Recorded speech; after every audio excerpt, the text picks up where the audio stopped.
The Indian express का article है, कह रहा है the importance of India Maldives and Sri Lanka trilateral exercise, या दोस्ती जिसका नाम है।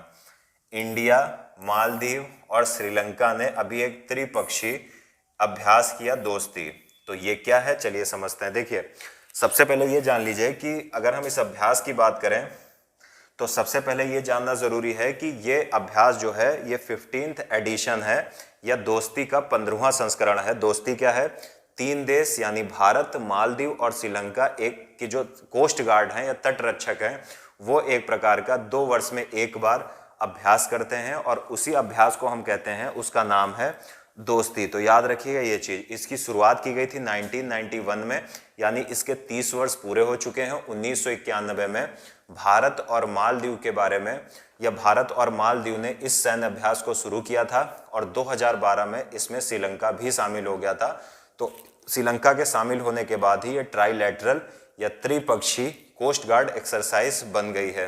अब कभी भी अगर आपको इस प्रकार की एक्सरसाइज दिखें तो पूछा जाए कि इसका ऑब्जेक्टिव क्या है, इसका उद्देश्य क्या है, तो इस प्रकार की कोई भी एक्सरसाइज होती है तो सिंपल सा उद्देश्य होता है सारी एक्सरसाइज का, कि जैसे 3 देश भाग ले रहे हैं तो तीनों देशों की कोस्ट गार्ड के बीच या सेनाओं के बीच एक प्रकार का कॉपरेशन स्थापित करना, ताकि भविष्य में अगर कभी ऐसी परिस्थिति उत्पन्न हो कि तीनों देशों की कोस्ट गार्ड को या तीनों देशों की सेनाओं को संयुक्त रूप से काम करना पड़े तो बेहतर ढंग से समन्वय हो सके।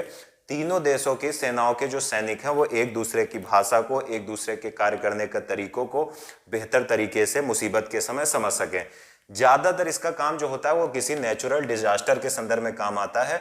जैसे अगर मैं कहता हूं कि भविष्य में कभी ऐसा ना हो, मैं खुद ही ऐसा चाहूंगा कि ये ना हो, लेकिन सुनामी आती है, तो इस प्रकार की एक्सरसाइज का बहुत फायदा होगा कि अगर आप सुनामी से निपटने के लिए कई देशों के साथ कॉपरेशन स्थापित करके पहले से तैयार हो, तो अगर भविष्य में कभी ऐसी समस्या आती है तो इस प्रकार के देशों की जो आपके साथ इस प्रकार की एक्सरसाइज करते थे उनका सहयोग प्राप्त हो सकता है। तो ये छोटी सी न्यूज़ है। जो भी मिलिट्री एक्सरसाइज से रिलेटेड क्वेश्चन होते हैं वहां पर और कुछ नहीं पूछा जाएगा, सिर्फ नाम पूछा जाता है। जैसे एग्जाम का अगर मैं क्वेश्चन बताने का प्रयास करूं तो पूछा जाएगा कि दोस्ती किन 3 देशों के बीच होता है, और 4 ऑप्शन होंगे। एक में इंडिया, मालदीव, श्रीलंका, दूसरे में इंडिया, पाकिस्तान, चाइना, तीसरे में इंडिया, जापान, ऑस्ट्रेलिया, फिर चौथे में इंडिया, जापान और यूएसए। तो याद रखिएगा, इसको आप याद सकते हो कैसे, इसको आप याद रख सकते हो सिम के द्वारा, SIM, यानी श्रीलंका, इंडिया, मालदीव। जैसे आपके फोन का सिम होता है SIM, वैसे ही आप इसको याद कर सकते हो।